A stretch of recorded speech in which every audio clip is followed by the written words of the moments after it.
दोस्तों, एक बार फिर मैं अपने YouTube channel new India the vision academy में आप सभी का स्वागत करता हूं।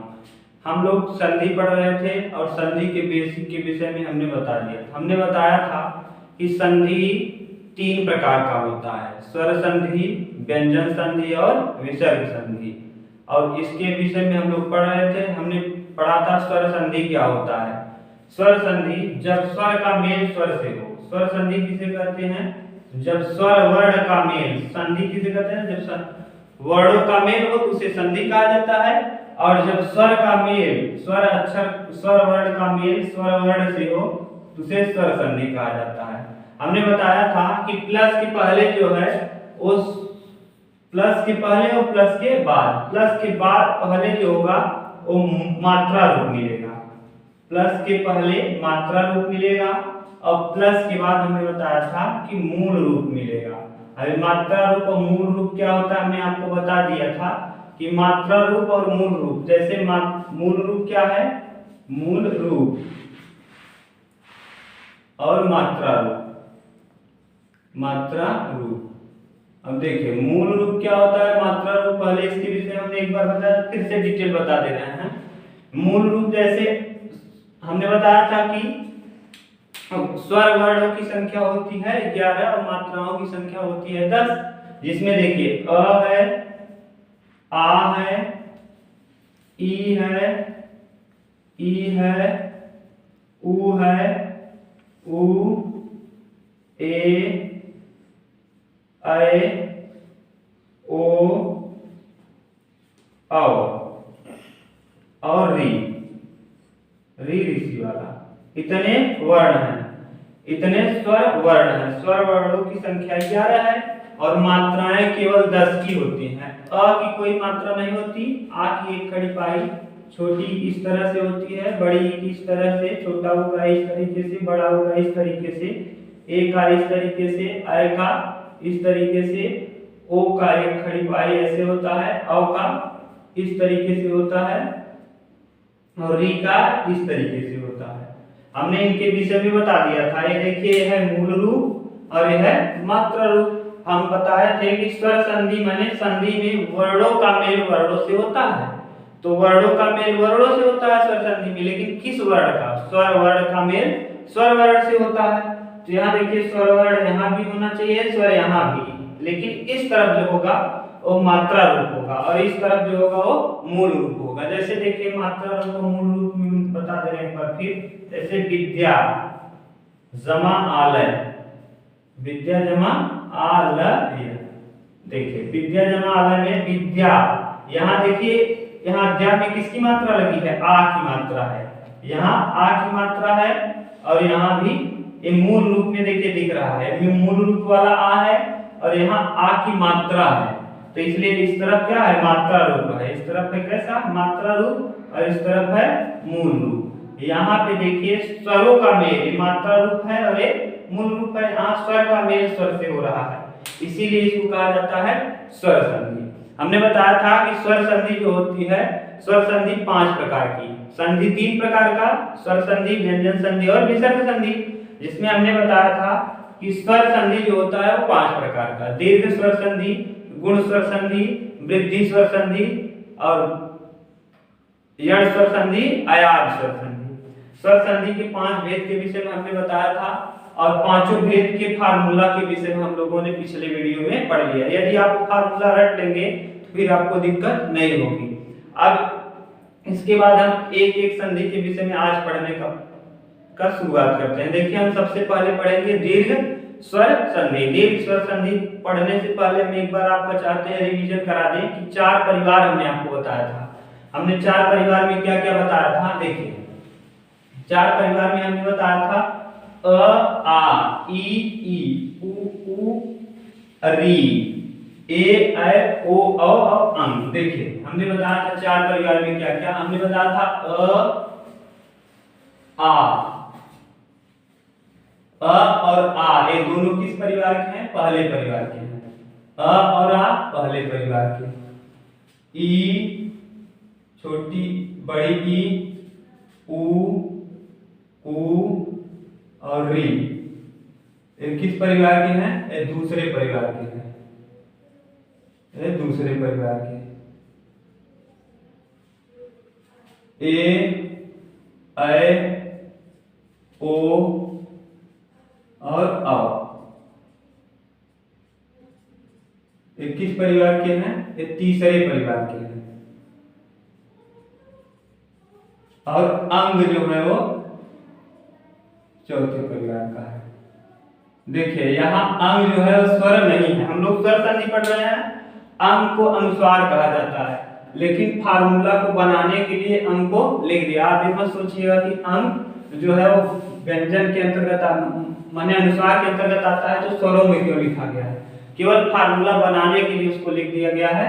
तो देखिए हमने बताया था पहले परिवार में अ और आ आएगा, दूसरे परिवार में ई ऊ और री आएगा, तीसरे परिवार में ए ऐ ओ औ आएगा और चौथे परिवार में अंग आएगा। हमने बेसिक फार्मूला सीख लिया था कि दीर्घ स्वर संधि जो होगा, दीर्घ स्वर संधि में दीर्घ स्वर संधि, अब दीर्घ स्वर संधि में हमने देखा था कि इसमें क्या होता है, इसमें दो तरीके के नियम बनते हैं। पहला होता है पहला परिवार और मिल करके पहले परिवार का निर्माण करते हैं, और दूसरा होता है दूसरा परिवार और दूसरा परिवार मिल करके दूसरे परिवार का निर्माण। और यहाँ कैसे स्वर होंगे? समान स्वर, समान स्वर, समान स्वर। तो देखिए दीर्घ स्वर संधि में पहला परिवार और पहला परिवार मिलकर भी पहले परिवार का निर्माण कर देगा। यहाँ दूसरा परिवार मिलकर के भी दूसरे परिवार का निर्माण कर देगा। अब यहाँ देखते हैं कि पहले हम लोग देखेंगे ए वाला, इसको मान लो ए और इसको मान लिया जाए क्या? बी। तो पहले हम लोग देखते हैं पहले परिवार से बनने वाले उदाहरण। तो पहले परिवार से बनने वाला उदाहरण क्या क्या हो सकता है? देखिए पहला एग्जांपल लेते हैं और सीखते हैं। हम लोग दो तरीके से पढ़ेंगे, एक पढ़ेंगे एडवांस मेथड, एक पढ़ेंगे बेसिक मेथड। तो देखिए इस तरफ हम लोग पढ़ेंगे एडवांस और इस तरफ पढ़ेंगे बेसिक मेथड। देखिए एडवांस में क्या है, जैसे हम कहें विद्या जमा आलय, विद्या जमा आलय, विद्या जमा आलय। तो विद्या में देखिए आधा अध्याय है और आ है, और इस तरफ भी आ है। और दीर्घ संधि में जब भी चाहे पहले परिवार में चाहे अ और अ जुड़े, देखिए कहने का अर्थ है चाहे अ और अ आए तब भी आ ही होगा। दूसरा चाहे अ के साथ आ आए, चाहे अ के साथ आ आए तब भी आ होगा, चाहे आ और आ आए तब भी आ होगा, और चाहे आ और अ आए तब भी आ होगा। देखिए लेकिन जो इस तरफ है प्लस के पहले इस तरफ आएगा मात्रा वाला रूप और इस तरफ जो है वो आएगा मूल रूप। तो इतना लिखने से क्या जरूरत है, आपको केवल इतना पता होना चाहिए अ जुड़ेगा तब भी आ होगा, क्योंकि दीर्घ माने बड़ा। अब अ और अ जुड़ेगा तब भी आ, और आ जुड़ेगा तब भी आ, और आ जुड़ जाएगा तब भी आ, और आ जुड़ जाएगा तब भी आ। तो क्या इतना जरूरत है, आपको केवल इतना याद होना चाहिए पहला परिवार, और पहले परिवार में अ के साथ आ जुड़ेगा तब भी आ होगा, आ के साथ अ जुड़ेगा तब भी आ होगा, आ और आ जुड़ेगा तब भी आ होगा। तो यहाँ देखिए लेकिन इस तरफ जो है वो मूल रूप नहीं मिलेगा, प्लस के पहले जो मिलेगा हमेशा मात्रा रूप मिलेगा, क्योंकि स्वर संधि में स्वरों का मेल स्वरों से होता है। इस तरफ स्वर आपको डायरेक्ट नहीं दिखेगा, इस तरफ स्वर की मात्रा दिखेगी। इन स्वर में से जैसे अब इन्हीं स्वरों में से किसी न किसी की मात्रा दिखेगी। जैसे यहाँ देखिए विद्या में आ की मात्रा है। अभी देखिए क्या करेंगे, इसको अ और आ जो है मिल करके, देखिए अ और आ मिल करके आ और आ, दीर्घ संधि में आ और आ मिलेगा तो क्या बना देगा? आ। क्या बना देगा? आ। और आ के साथ अगर हम द को जोड़ देंगे तो फिर से हो जाएगा क्या, अब देखिए यहाँ से आ ए कट गया, इधर भी आ कट गया, इधर द्या कट गया, क्योंकि यहाँ द लिख दिए हैं, बचा बी और यहाँ ल और आ बचा, तो यहाँ द्या बच गया। अब दोनों को जोड़ देंगे तो ये हो जाएगा क्या, द्या, तो दोनों को जोड़ने पे हो जाएगा द्या, तो पूरा जोड़ देंगे अगर तो यहाँ देखिए बच गया क्या, बी, यहाँ लिख देंगे बी, यहाँ बचा क्या, द्या और यहाँ ल। तो यहाँ से देखिए, अब आपको देखने से पता चलेगा, बेसिक में देखिए क्या करेंगे, बेसिक में जैसे विद्या जमा आलय, आलय, तो विद्या जमा आलय दोनों को जोड़ने पे देखिए द्या यही रहा सेम टू सेम, केवल आ के जुड़ गया, तो यहाँ आ की मात्रा है जुड़ गई, तो हो गया क्या, विद्यालय, हो गया क्या, विद्यालय, विद्यालय। ये तो हो गया बेसिक और ये हो गया एडवांस तरीका। तो आप चाहे जिस तरीके से करें, एडवांस तरीका यदि आपको आता रहेगा तो आपको दिक्कत नहीं होगी। कभी कभी पूछा जाता है कि सर अगर यदि दिया है इसको अगर विच्छेद करके दिया है तब तो हम पहचान लेंगे, क्योंकि यहाँ कौन सा परिवार दिख रहा है, पहला परिवार, और यहाँ भी पहला परिवार, जोड़ेंगे तो पहले परिवार का निर्माण होगा, और पहला परिवार मिलकर अगर पहला परिवार बना दे तो दीर्घ स्वर संधि होती है। लेकिन यदि अलग से दिया रहे और पूछ लिया जाए कि संधि माने जोड़ करके दिया रहे और उसका विच्छेद करना हो तो उसका कौन सा सही विच्छेद होगा, संधि विच्छेद कौन सा सही होगा। जैसे देखिए, जैसे हम कहें सुरालय का संधि विच्छेद कीजिए, सुरालय का संधि विच्छेद कीजिए, जैसे देखिए सुरालय, सुरालय, सुरालय का संधि विच्छेद कीजिए, सुरालय का संधि विच्छेद कीजिए। अब सुरालय है, अब इसमें 4 विकल्प मान लीजिए दे दिया गया, ए सुर जमा अलय, बी दे दिया सुरा जमा अलय, सुर जमा अलय, तीसरा दे दिया सी विकल्प सुर जमा आलय, और चौथा दे दिया डी वाला सुर जमा आलय।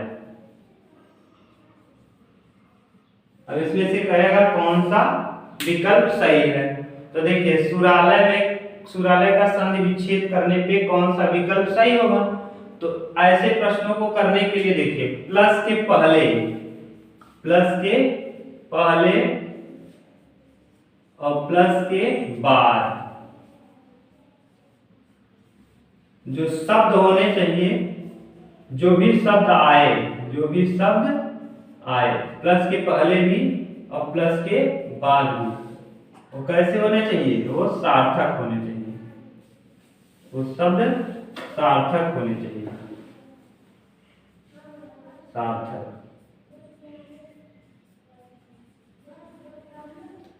देखिए किसी भी संधि विच्छेद को पहचानने में आपको एक इंपॉर्टेंट है, प्लस के पहले और प्लस के बाद आने वाले शब्द, प्लस के पहले और प्लस के बाद आने वाले जो शब्द होंगे वो क्या होने चाहिए, सार्थक। सार्थक का अर्थ होता है कुछ न कुछ उसका अर्थ जरूर। जैसे इस वाले में देखिए सुर का तो अर्थ संभव है लेकिन अलय का कोई अर्थ नहीं होता, इसका मतलब ये वाला विकल्प सही नहीं है। यहाँ भी सुर जो है गलत लिखा गया है, इसका मतलब ये भी गलत है। आलय का अर्थ होता है घर, तो ये तो सही है लेकिन पहले गलत था। जैसे यहाँ भी देखिए सुर गलत है और आलय भी गलत है, तो ये भी विकल्प गलत हो गया। अब यहाँ सुर भी सही है और आलय भी सही है, तो इसका मतलब ये विकल्प सही है। जैसे एक प्रश्न और ले लेते हैं, जैसे देवालय या फिर विद्यालय, कुछ भी ले लिया जाए, जैसे देवालय,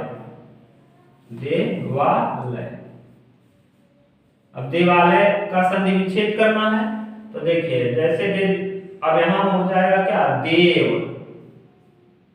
देव जमा अलय, ये सही है पहला ए विकल्प। दूसरा दे देगा बी वाले में, देव देवा जमा आलय। सी में दे देगा देव जमा आलय, और डी में दे देगा देव जमा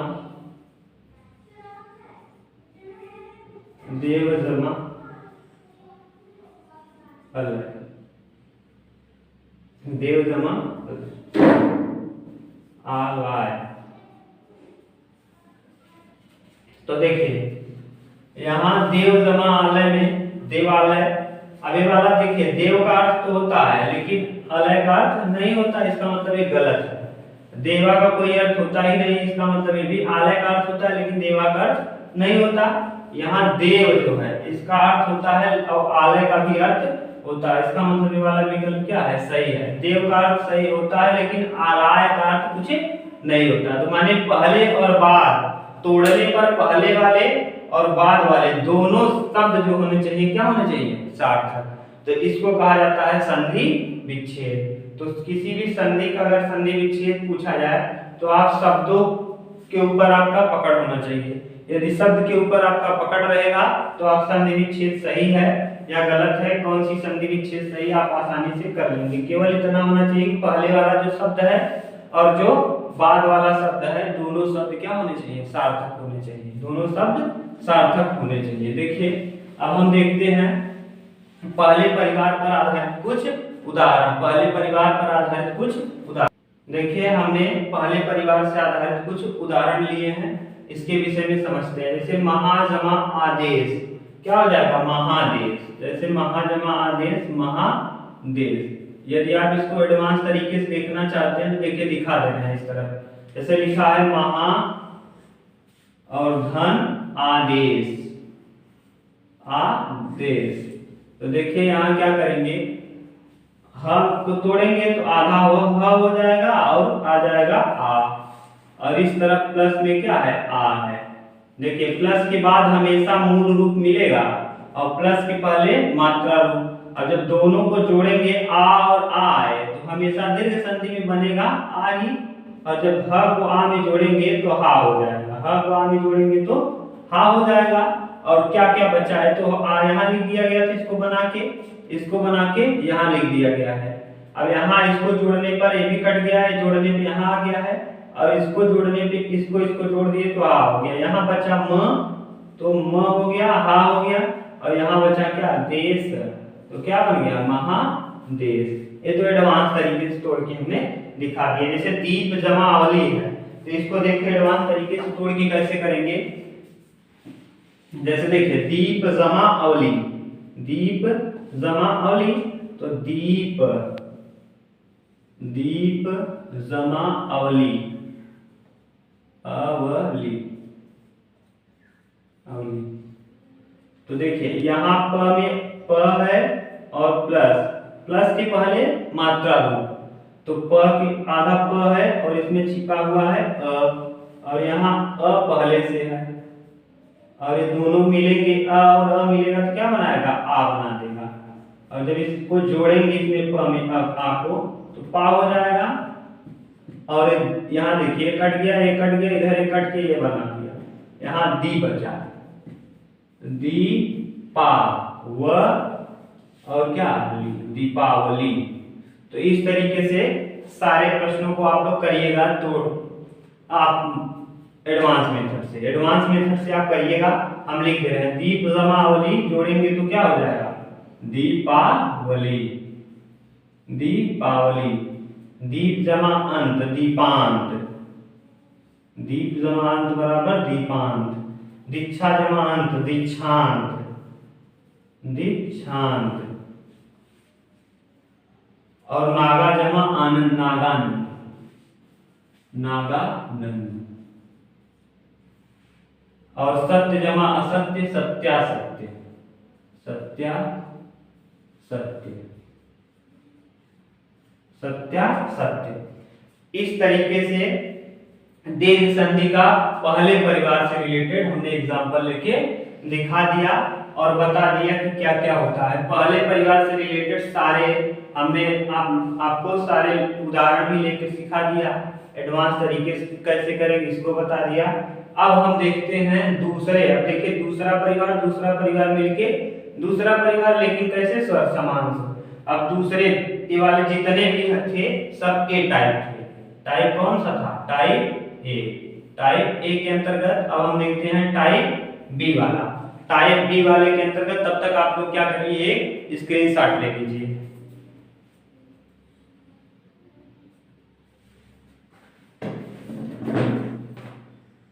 अब हम लोग टाइप बी में देखते हैं। टाइप बी में हम लोग देखेंगे पहले ई और ई, जब समान स्वर ई और ई मिले तब। तो देखिए सबसे पहले टाइप बी वाले में हम लोग देखते हैं ई ई या फिर प्लस ई या ई आए, छोटी ई और बड़ी ई आए, तो दोनों मिल करके हमेशा किसका निर्माण करेंगे? बड़ी ई का निर्माण करेंगे।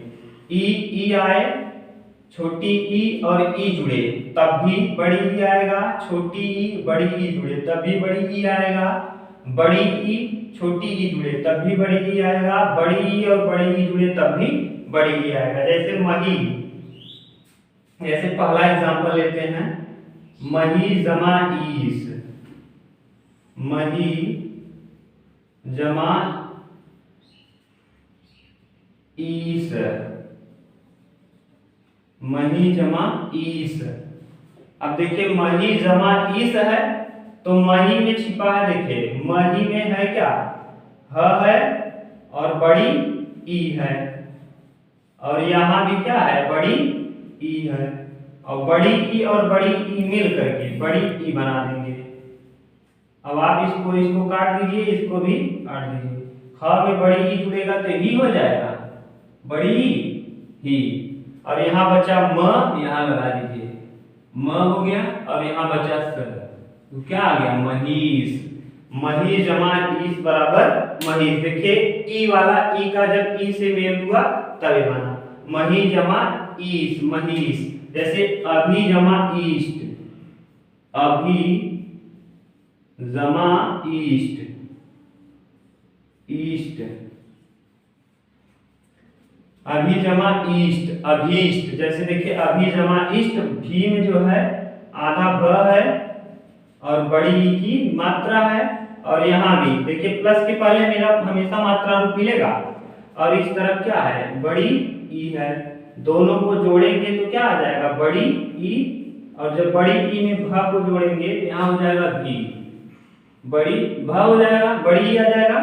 जोड़ने पर भी हो गया, बचा इसको काट दीजिए, बचा भी हो गया, यहाँ बचा अ, तो हो गया अभीष्ट। क्या हो गया? अभीष्ट। इसी प्रकार देखिए अभीष्ट, अभीष्ट। जैसे एक एग्जांपल और ले लेते हैं, कपि जमा ईस, कपि जमा ईस, कपि जमा ईस। कपि का अर्थ होता है बंदर, ईस का मतलब ईश्वर। कपीश्वर माने बंदरों के भगवान अर्थात हनुमान। जैसे पी में देखिए प है और छोटी ई है, मात्रा रूप मिला है, और यहाँ प्लस बड़ी ई है। अब जब दोनों को जोड़ेंगे तो मिल के आ जाएगा बड़ी ई, और जब इसको जोड़ देंगे आधे प को इसमें तो हो जाएगा पी, और ये कटा इधर ही भी कट जाएगा, बचेगा इधर क, और इधर बच जाएगा स। तो कुल मिला के क्या हो गया? कपीस। कपि जमा ईस बराबर कपीस। अब हम लोग देखते हैं ई वाला छोड़ दीजिए, अब हम लोग देखते हैं ऊ और ऊ मिले। जब पहला वाला हो गया, ई से रिलेटेड हमने करा दिया उदाहरण। अब हम देखते हैं जब ऊ या बड़ा ऊ या बड़ा ऊ मिले प्लस ऊ या बड़ा ऊ मिले, हमेशा बनाएगा कौन सा? बड़ा ऊ, क्योंकि हम लोग पढ़ रहे हैं दीर्घ संधि, और दीर्घ संधि में मिलेंगे जो कैसे स्वर मिलेंगे? समान स्वर।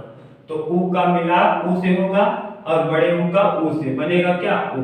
अब हम इस वाले उदाहरण, पहला था, इस पे हमने कई उदाहरण लेके देख लिया। ये वाला है कौन सा, दूसरा। इस पे भी हम कई सारे उदाहरण लेके देखेंगे। तो देखिए हम लेते हैं एक उदाहरण और देखते हैं। उदाहरण लेके उदाहरण में हम ले रहे हैं उदाहरण वधु, जैसे गुरु जमा उपदेश, गुरु जमा उपदेश, उपदेश। इसका देखिए गुरु में आधा र है और छोटा ऊ है, यहाँ भी छोटा ऊ है, दोनों मिलेंगे और मिल के देखिए दीर्घ संधि में बड़ा बना देंगे तो हो जाएगा बड़ा ऊ। और जब इसमें र को जोड़ेंगे तो रू हो जाएगा। और बड़े ऊ के लिए ऐसे लिखते हैं, तो यहाँ बड़े ऊ के लिए तो हो जाएगा क्या, यहाँ बच गया देखिए इकट्ठा इकट्ठा, इधर एक कट गया इधर एक, तो यहाँ गु बचा, जोड़ने पे रू आया, प्रदेश बच गया, हो गया क्या गुरु उपदेश। क्या हो गया गुरु उपदेश। जैसे वधु, वधु जमा उत्सव, उत्सव। अब इसको देखिए जोड़ेंगे तो धू में है छोटा ऊ, ध है और छोटा ऊ है, ध और छोटा ऊ, और यहाँ भी है छोटा ऊ और छोटा ऊ मिलके बड़े ऊ का निर्माण कर देंगे और ये दोनों मिलेंगे तो हो जाएगा धू, धू हो गया। और यहाँ बच गया देखिए कट गया, यहाँ बचा वधु और यहाँ बच गया क्या वधूत्सव। क्या हो गया वधूत्सव, वधूत्सव, वधूत्सव हो गया। अब हम लोग आगे देखते हैं एक एग्जांपल और देखते हैं। और हम लोग देखते हैं लघु, लघु जमा उत्तर, लघु जमा उत्तर। अब दोनों को जोड़ेंगे तो घ में आधा घ है और बड़ा छोटा ऊ है और प्लस यहाँ भी कौन सा ऊ, छोटा ऊ। अब छोटा ऊ मिलके बड़े ऊ को बना देंगे, यहाँ से देखिए बड़ा ऊ, और जब इसमें घ जुड़ेगा तो घू हो जाएगा। और यहाँ जो बचा है ये देखिए कट गया, इधर भी ये कट गया, यहाँ बचा ल बच गया घू और तर, तो हो गया क्या लघुत्तर। लघु जमा उत्तर बराबर लघुत्तर। अब हम लोग देखते हैं दूसरे परिवार में। देखिए दूसरे परिवार को लेके दूसरा परिवार ही बन रहा था, देखिए इसी में से कोई न कोई परिवार बन जा रहा था। जैसे देखिए छोटा ऊ था, छोटा ऊ मिल करके बड़े ऊ का निर्माण, बड़ा ऊ इसी में आया था। अब हम लोग लेते हैं री, री और री मिल करके री का ही निर्माण कर देंगे। जैसे वैसे एक एग्जांपल लेते हैं, जब री ऋषि वाला आए, देखिए तीसरा है क्या टाइप थर्ड में, इसी में तीसरा नंबर जब री और री मिले, देखिए जैसे 3 नंबर में री और री मिले, री और री, री वाला प्लस री और री मिले, देखिए एक बड़ा री है एक छोटा री मिले तो हमेशा री का ही निर्माण, बड़ी री का निर्माण कर देंगे। इसके लिए एक एग्जांपल लेते हैं, जैसे पितृ जमा ऋणी। एग्जांपल है पितृ जमा ऋण, पितृ जमा ऋण, पितृ जमा ऋण। यहाँ तक आवा था, नीचे यहाँ आ नहीं रहा है तो यहाँ देखिए लिखते हैं पितृ जमा ऋणी, पितृ जमा ऋण। तो मिला देखिए इसको जोड़ेंगे तो यहाँ है त और रे ऋषि वाला, और यहाँ भी है री। जब इन दोनों को जोड़ेंगे तो री हो जाएगा, और री के लिए इस तरीके से। अब इसको जोड़ेंगे तो हो जाएगा त्री, और यहाँ बचेगा देखिए इसको काट देंगे, बचा यहाँ पितृण। क्या हो गया पितृण। इस प्रकार हमने देखा दीर्घ स्वर संधि क्या होती है। दीर्घ स्वर संधि में पहले परिवार को पहले परिवार से जोड़ करके हमने देख लिया, दूसरे परिवार का दूसरे परिवार से जोड़ करके देखा, दूसरा परिवार ही बना। अब हम लोग अगले वीडियो में पढ़ेंगे गुण संधि। गुण संधि क्या होता है इसके विषय में पढ़ेंगे।